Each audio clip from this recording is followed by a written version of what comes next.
L'école à la maison. Alors, l'enfant l'enfant et le petit enfant en particulier est vraiment un professeur. Si on fait des enfants, c'est parce qu'on a beaucoup à apprendre d'eux. D'abord, on a été élevé par nos propres parents et puis ensuite, on va répéter les gestes, ce que l'on a appris. Alors bien sûr, c'est toujours compliqué parce que quand on commence à mettre les enfants à l'école tout petits, eh ben, on est perdu. D'ailleurs, souvent, quand vous avez des enfants, vous êtes perdu. Vous êtes perdu, mais comment on fait ça? Mais comment? Des choses très, très simples. On a toujours besoin de faire appel à l'extérieur parce que on n'a pas acquis cette connaissance au travers de nos parents qui se sont occupés de nous et ça engramme, heu, des connaissances qui sont dans le subconscient, qui sont pas spécialement conscientes. Vous avez remarqué les animaux quand ils ont des petits, ils savent ce qu'il faut faire. C'est instinctif, on dit. Eh ben, nous sommes rien de plus que des animaux et nous avons perdu cet instinct de savoir, de connaître les gestes et qu'est-ce qu'il faut faire dans les situations quand l'enfant est petit. Alors, bien sûr, cette coupure, heu, cette séparation, je dirais même, avec l'école fait que nous ne recevons pas l'apprentissage que nous avons à recevoir de cet, je dirais, amour inconditionnel. Alors vous allez me dire: «Qu'est-ce que c'est que l'amour inconditionnel?» Bah, même la mère d'un criminel, elle aime son fils. Eh oui, ça s'appelle de l'amour inconditionnel. Même si c'est un criminel, elle va continuer à l'aimer. C'est-à-dire qu'on n'aime pas une personne parce qu'elle est belle, parce qu'elle est jolie, parce qu'elle est bonne à l'école, parce que patati couffin. Vous voyez? Parce qu'elle réussit dans la vie, par exemple. Ça s'appelle de l'amour conditionnel. Alors c'est un apprentissage aussi. On aime conditionnellement, puis quand on se rend compte que c'est quelque chose qui n'est pas aligné avec les lois, que je dirais, de l'univers, hein, et bien finalement, on revient à cet amour inconditionnel que l'enfant nous apprend. Parce que nos enfants, on accepte tout. On accepte tout, on accepte que l'enfant soit quand il est petit, il va passer donc de cet état où il va falloir le laver, le changer, ensuite, il va grandir et puis on va lui il y a une passation qui va se faire au niveau des apprentissages de ce que vous portez, que vous allez lui passer à lui. C'est pour ça que vous faites un enfant. C'est le rêve. Si par exemple, vous il y a un couple, le papa il est pêcheur, je dis ça parce que mon mari était pêcheur. Son rêve, c'est que son fils, un jour, il puisse lui passer la passion de la pêche. Bon après, il en fait ce qu'il en veut, hein, il n'est pas obligé de pêcher non plus, mais qu'il lui puisse lui passer ce que lui, porte. Et ça c'est vraiment magique quand ça se fait parce que, bah, par exemple, voilà, pour donner des exemples, parce que vous allez me dire: «Bah oui alors et toi et toi?» Et ben moi par exemple, effectivement, mon mari est pêcheur sur les bateaux de pêche, au gros il est skipper et ben mon fils en ce moment il est avec lui, hein, donc il est en Amérique centrale et qu'est-ce qu'il fait mon fils? Alors il pêche pas spécialement même s'il adore ça, mais il fait des vidéos avec des drones professionnels et ensuite, bah, les clients de mon mari achètent les vidéos, ils font des montages pour, des sites et cetera. Donc voilà, par exemple. Donc il a passé quelque chose, il y a eu un partage. Alors bien sûr, vous allez me dire: «Oui, quelle chance d'être, pêcheur sur les bateaux, de pêche au gros», mais c'est la même chose si vous faites n'importe quel corps de métier. Si jamais au moment où vous vous dites: «Ah bah tiens, je pourrais lui apprendre à raboter du bois», si vous êtes menuisier ou même plombier, hein, et bien et que l'enfant, bah, il est constamment à l'école ou dans un circuit où il est loin de vous, où il va apprendre faire ses apprentissages à l'extérieur, bah, il y a pas cette connexion qui se fait. Donc c'est dommage et c'est même triste parce que finalement, heu, comme j'ai déjà expliqué dans une vidéo, ma fille, elle m'a dit: «Mais ma petite maman, quand tu seras une petite vieille toute rabougrie», elle m'a dit: «Mais moi je serai là, je te ferai des petits comme ça». Elle m'a pris les joues, elle m'a dit: «Mais moi je serai là et je vais m'occuper de toi, hein. Je donnerai la petite purée à ma petite vieille et je serai trop contente parce qu'elle sera trop ki qu'elle m'a dit ma fille». Vous voyez, par exemple, vos enfants, ils vous disent que ils seront là quand vous serez un vieux tout rabougri et que, peut-être même il viendra changer vos couches et il vous dira: «Mais moi je serai là, ma petite maman, parce que moi je t'aime, inconditionnellement et parce que vous avez été là pour eux, au moment où justement vous avez dû donner quelque chose sans condition, sans échange». Vous voyez? Donc c'est tout ça, c'est une autre façon d'aborder en fait, la vie et qui est quand même plus juste parce que qui est notre enseignant? Bah, c'est Mère Nature et Mère Nature, est-ce qu'elle nous dit: «Débarrasse-toi de tes gosses, quelqu'un d'autre va les élever, va leur apprendre à lire, à écrire, va leur apprendre la vie, leur apprendre la vie, les valeurs de la vie», vous voyez? Et après on est là, on leur met la pression. On leur dit: «Ah, tu as des mauvaises notes, tu te rends compte?» Parce on rentre dans un amour conditionnel. Je t'aime, mais si tu es fort à l'école, si tu deviens quelque chose qui me plaît, quoi, qui fait du bien à mon ego parce que tu es mon enfant. Donc tout ça nous permet de nous remettre en question et c'est vrai qu'il y a pas à blâmer, les professeurs parce que, ils sont dans, c'est un très beau métier, c'est un métier de passation. Mais ceci dit, ça ne peut pas se soustraire à ce que, le parent et dans la nature, hein, dans les lois de l'univers, venu passer à son enfant. Ça, on se fourvoie dans notre société. D'ailleurs, on voit que ce clivage, cette séparation, hein, de l'enfant petit avec les parents fait que, finalement, tout le monde s'en fout de tout le monde. Personne se sent concerné, vos enfants en premier, hein, et finissent par vous foutre dans une maison de retraite. Désolée, et voilà et les petits choux nounous, ma petite maman, ma petite vieille que j'aime et que j'ai envie de lui faire sa petite soupe, bah non, c'est encore des établissements, des professionnels, qui vont s'occuper de vous. Mais est-ce qu'ils seront capables de vous passer ce dont vous avez vraiment besoin, vous les personnes âgées, de cet amour inconditionnel?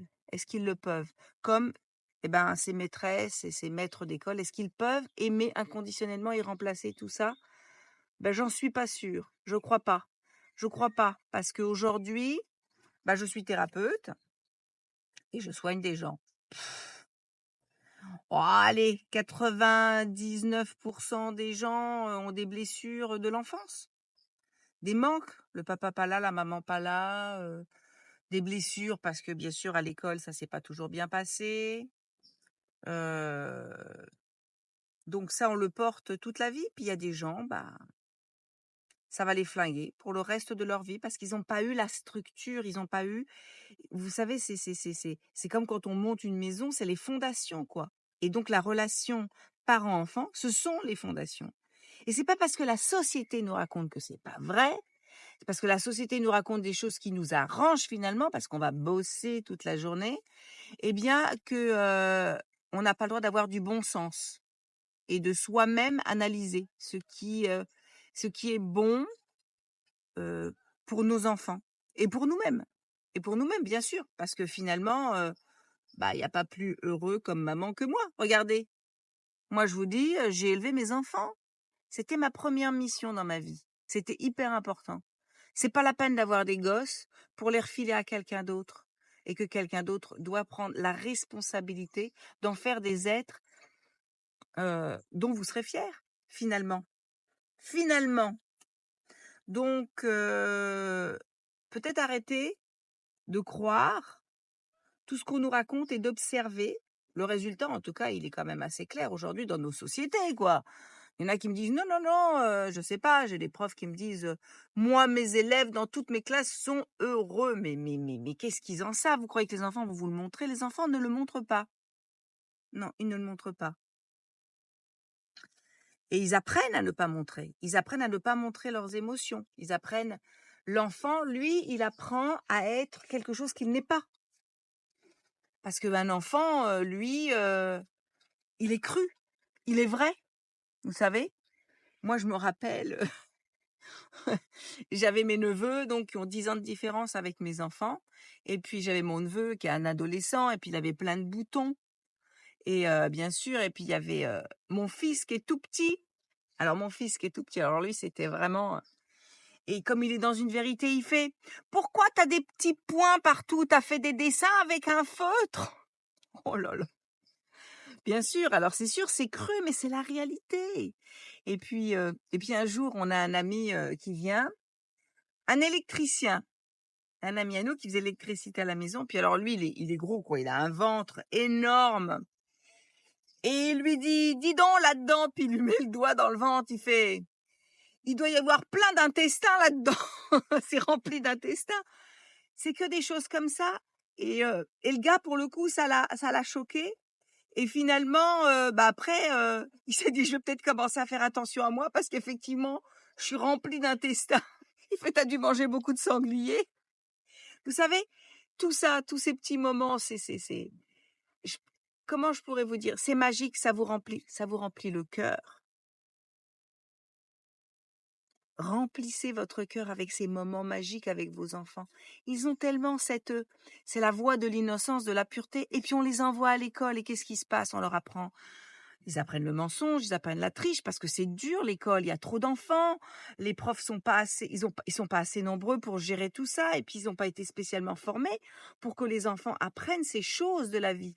Non, ils leur apprennent des mathématiques, de la grammaire, du français, enfin des maths, de l'histoire-géographie, le troisième prénom de la maîtresse de Napoléon. Bref, ils leur apprennent des choses inutiles, beaucoup, beaucoup, beaucoup inutiles, hein, parce que vous le savez, vous avez beaucoup passé de temps à oublier tout ça. Et finalement, on oublie l'essentiel. L'essentiel. Oui, on l'oublie. On l'oublie parce que finalement, l'enfant va être vide de euh, ce rapport affectif qu'il ne peut pas recevoir au travers des professeurs parce que c'est humainement pas possible. C'est humainement pas possible. En plus, c'est vos enfants, quoi, je veux dire. Vos enfants, vous avez toute la patience qu'il faut, tout l'amour inconditionnel pour accepter. Les gens qui ont des enfants handicapés le savent. J'ai rencontré des gens qui avaient des enfants handicapés qui m'ont dit ça a été le plus beau cadeau de leur vie parce qu'ils ont appris vraiment l'amour. Ils ont été repoussés ils ont été chercher à l'intérieur d'eux le plus beau d'eux-mêmes pour pouvoir offrir à ces enfants, pour leur permettre de vivre, pour leur permettre d'avancer. Vous voyez? Donc tout ça, je pense que notre société, elle brouille les pistes. Puis bon, lavage de cerveau. Ce qui est dommage, c'est que les professeurs dans l'ensemble, il y en a beaucoup qui se remettent en question, puis il y en a beaucoup qui quittent, hein, pour le coup, qui quittent le système. Parce que finalement, on nous demande de laver le cerveau de ces petits êtres pour qu'ils croient à quelque chose qui n'est pas la réalité. La réalité, elle n'est pas là. La réalité, c'est la nature. La réalité, c'est ce lien parent-enfant. C'est cet amour inconditionnel qu'on s'apprend mutuellement. Et tout ça, c'est complètement brouillé. Et d'ailleurs, aujourd'hui, le résultat est clair. On est dans une société égoïste, individuelle, où le matériel a pris complètement le dessus. On croit qu'avoir des choses va nous rendre heureux. C'est insatiable, c'est un puits sans fond, et nos cœurs sont vides. Donc, moi, je suis pas tout à fait d'accord avec ça. En tout cas, en ce qui me concerne, j'ai pris une autre voie, et je peux dire aujourd'hui que mes enfants sont des êtres d'amour. Et j'ai aucune inquiétude à me faire, même si je l'ai pas fait pour ça, de toute façon. Mais j'ai aucune inquiétude parce que ils savent aimer, ils savent apprendre, ils savent se remettre en question. Et ça, c'est pas donné à tout le monde. En tout cas, c'est pas à l'école qu'on vous l'apprend, apparemment.